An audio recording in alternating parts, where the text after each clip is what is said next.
Olá pessoal, tudo bem? Bom, geralmente sábado sábado, é um dia que eu lanço vídeo sobre as principais notícias do dia, né? Mas dessa vez eu vou fazer uma coisa diferente, porque eu vou falar sobre um tema que talvez vocês achem, para que ele vai falar sobre isso no canal que fala sobre redação? Porque na verdade a redação do Enem, né? Já vou passar até aqui para a redação do Enem, ela tem uma característica específica, que é a necessidade de vocês, né, da- é, criarem uma solução para um problema no final, né?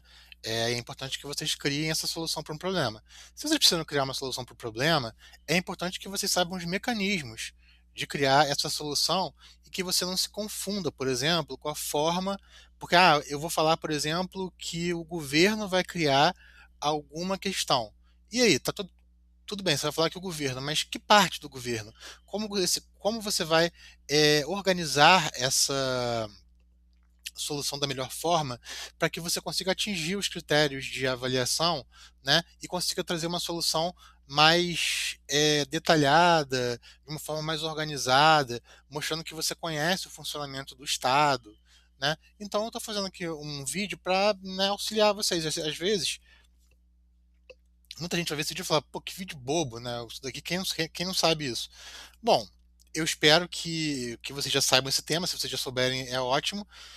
Mas que se existe alguém que não saiba, que faz alguma confusão com o funcionamento disso, que consiga desse vídeo aprender alguma coisa e utilizar isso na redação do Enem, né? E também é um vídeo que até mesmo quem não for fazer redação do Enem, mas tiver alguma dúvida de como isso funciona, por exemplo, temos eleições nesse ano. Então, é importante saber, por exemplo, que quando você vota num deputado é diferente de você votar num presidente da República, por exemplo. Existem diferenças de funções. Isso é importante saber na hora de criar uma solução e também na hora de votar, de exercer o direito de cidadão de vocês, né? Gente, quando eu falo em estado, não estou falando nesse estado, por exemplo, estado do Rio de Janeiro, estado de São Paulo, estado de Santa Catarina, esses são estados da federação, né? O Brasil é um estado federativo que tem vários estados, né? São Paulo, Rio de Janeiro, Bahia e assim vai.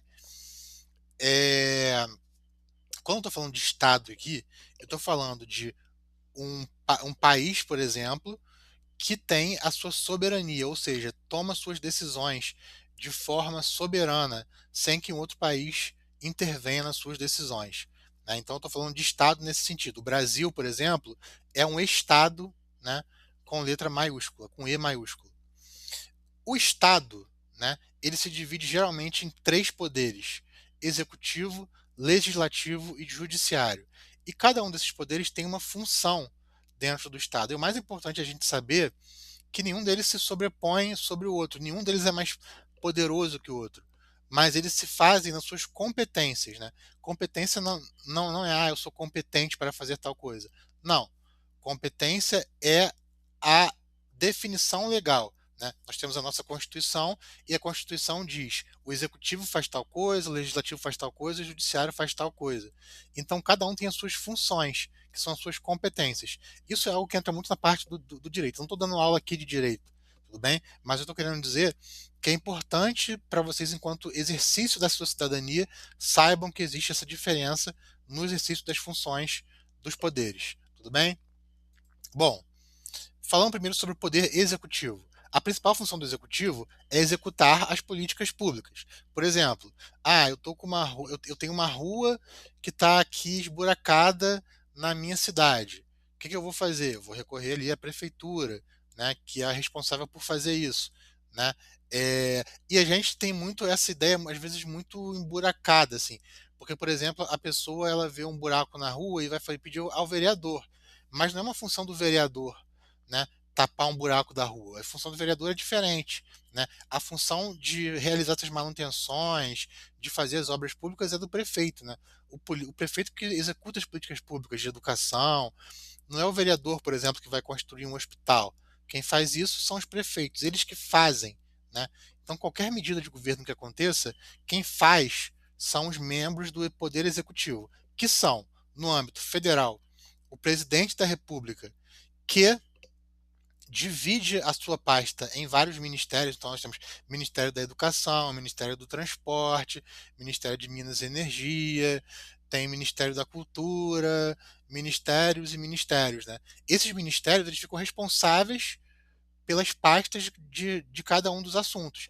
Por quê? Porque se você concentrar tudo na mão do presidente, será que ele vai conseguir fazer tudo? Então, ele pega os ministérios ali que ficam responsáveis, né, por cada uma das situações. O Ministério da Agricultura, por exemplo, que vai, né, ajudar a criar essas políticas públicas em cada uma das áreas específicas. Isso em âmbito federal. No âmbito estadual, nós temos os governadores e os secretários de governo, né, que são as secretarias também divididas da mesma forma com os ministérios no âmbito federal, em pastas, né? Secretaria de Educação, Secretaria de Transporte, Secretaria de Agricultura, Secretaria de Cultura, né? Diversas pastas que irão funcionar, né, durante um governo para atender às demandas de um determinado setor, né? E no âmbito municipal nós temos os prefeitos e os secretários também, que é a mesma coisa, né? Então é importante que vocês saibam disso, que quando se trata de fazer alguma coisa em termos de governo, né, os responsáveis por isso são os membros do executivo, né? Existem algumas questões que são meio nebulosas nisso tudo. Eu vou até falar sobre isso depois, tudo bem? Mas fiquem ligados nessa questão primeiro. O executivo vai executar as políticas públicas. Passando para o poder legislativo, nós temos a questão de criar leis e fiscalizar o executivo. Por exemplo, eu acabei de falar que o executivo ele é responsável por fazer mais uma obra. Vamos supor, por exemplo, que uma obra que o executivo fez tenha acontecido desvio de dinheiro. Né? Vai ser função dos membros do Poder Legislativo irem lá e fiscalizar isso. Ah, o hospital ele não está oferecendo um serviço que atenda ao que a população precisa. Também cabe, por exemplo, aos membros do Poder Legislativo irem lá e fazer essa fiscalização, entendeu? E também criar leis, né? Eles criam as leis. A gente tem várias leis, né? A gente tem várias leis que existem por aí, né?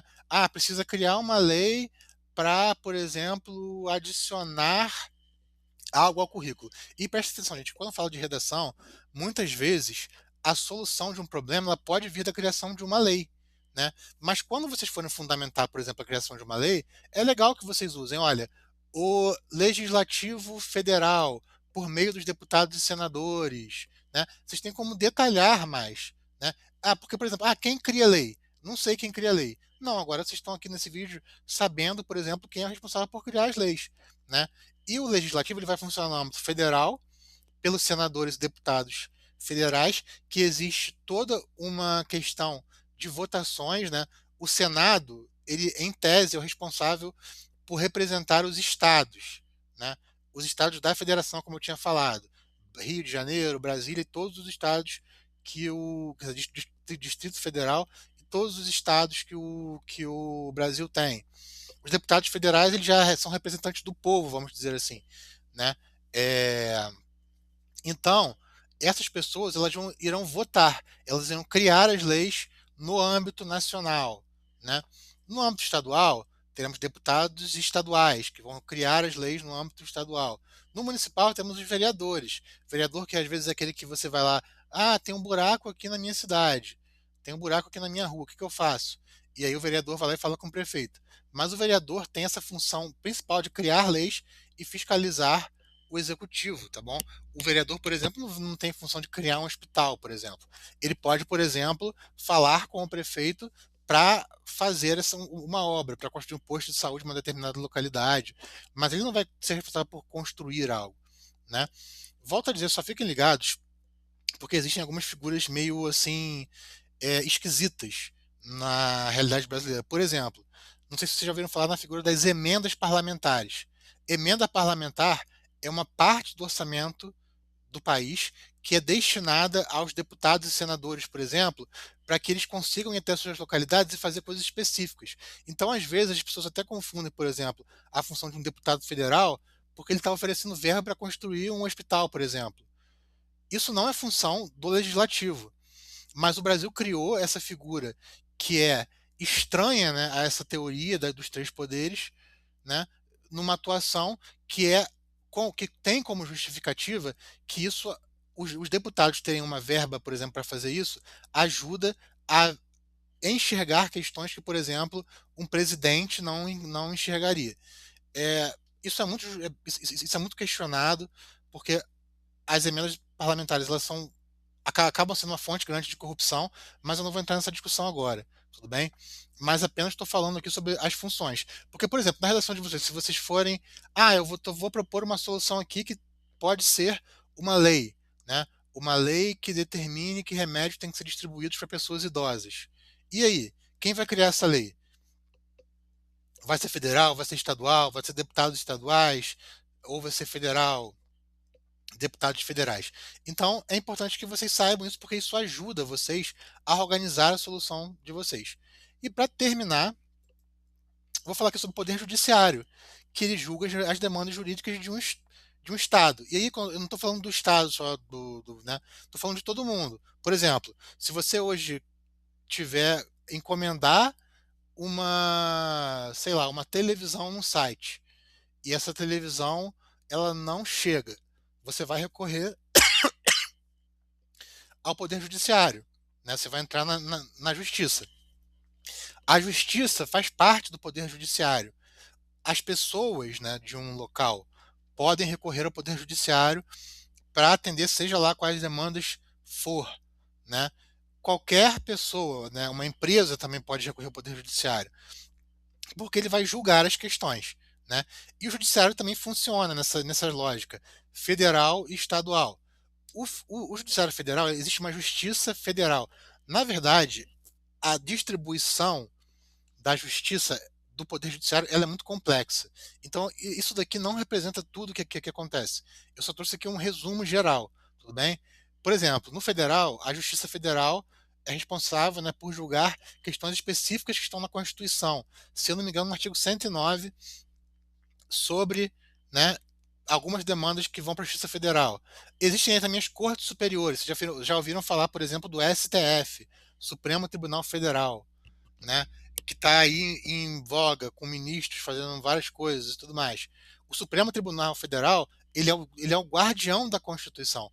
Por isso que muitas vezes, quando acontecem algumas coisas relacionadas à Constituição, o Supremo Tribunal Federal vai decidir, por exemplo, se uma determinada medida se uma determinada lei que o Poder Executivo propôs, né? E aí também é uma outra coisa, porque o executivo, como eu falei, ele executa, né? Mas ele não cria leis. Mas ele pode propor uma lei, por exemplo, né? E aí, se eu ficar falando muito, vai complexificar muito. Mas, por exemplo, vamos supor que eu vou fazer o seguinte, vou falar o legislativo. Vamos supor que o legislativo faça a proposta de uma lei que está em desacordo com a Constituição. O STF vai julgar se essa lei está de acordo ou não, né? O STF, por exemplo, decide sobre muitas questões. A questão do aborto do feto anencefálico já foi para o STF. O STF ele vai decidir, o Supremo Tribunal Federal vai decidir sobre questões que envolvem a Constituição, para saber se elas estão ou não de acordo com a Constituição, tudo bem? Tem o STJ, que decide sobre leis, né, que estão abaixo da Constituição, por exemplo, Código Civil, Código, sei lá, Código Penal. O STJ vai decidir que é o Superior Tribunal de Justiça. Temos a Justiça Estadual, né, que vocês veem às vezes as figuras. Ah, o juiz. O que é o juiz? O juiz, muitas vezes, nas cidades pequenas, ele é visto como o bambambam bam, bam do lugar, né? Mas o que é um juiz? O juiz, ele nada mais é do que uma pessoa que decide as questões em um primeiro grau, né? Quando você for, por exemplo, entrar aí na sua justiça porque você não teve a sua televisão que você comprou numa loja não chegou, você vai recorrer a um juiz, o juiz que vai julgar, né? Se você quiser recorrer, por exemplo, dessa decisão, o desembargador que vai julgar, porque o desembargador ele decide no segundo grau, entendeu? E aí isso já vai subindo. Por exemplo, você tem os ministros do STJ, né? No STJ você não tem desembargador nem juiz, você tem ministro do STJ, ministro do Supremo Tribunal Federal. Por isso que chama de ministro. Gente, aí já é uma complicação, né? E também tem as justiças especiais militar, do trabalho e eleitoral. A verdade é que na redação vocês nunca usarão muito o poder judiciário. Pode ser que vocês usem, queiram uma solução com o poder judiciário, assim. Eu não consigo imaginar isso agora. Vocês usarão muito o poder executivo e o legislativo. Então eu fiz esse vídeo para auxiliar vocês nessa função de encontrar soluções na redação do Enem. Espero ter ajudado. Se você tiver alguma dúvida, podem colocar aí e aí eu vou respondendo no vídeo, tudo bem? Mas espero terem gostado do vídeo. Fiquem ligados que o canal vai divulgar mais vídeos ao longo desse tempo.